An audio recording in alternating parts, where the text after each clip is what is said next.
உயிர் போச்சுன்னா வைக்கணும். ஒரு ஆணுடைய உடலுக்கு உயிர் போச்சுன்னா வைக்கணும். பெண்ணுடைய உடலுக்கு உயிர் போச்சுன்னா அவ தாய்மை. நாங்க அம்மா வர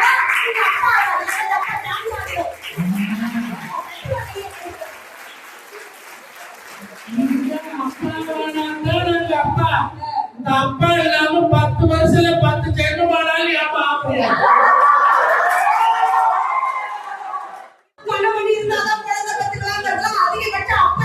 பட் இந்த நூற்றாண்டுல விஞ்ஞான வளர்ச்சிக்கு 1000 வந்துருச்சு. இன்னைக்கு ஊசி மூலமா டெஸ்ட் பேபி பெற்றுட்டு போற விஞ்ஞான காவல தொடர்ந்து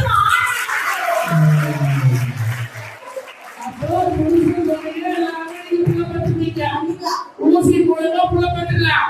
நாளைக்கு ஒரு நாள் படிக்கிற 5 வயசுல பள்ளிக்கூடம் கொண்டு சேர்க்கும் போது கோப்பம் பேர் என்னன்னு கேட்டா பெரிய பெரிய ஊசியா சின்ன சின்ன ஊசியா வாங்கின கோவேக்சின் கோவிஷீல்டு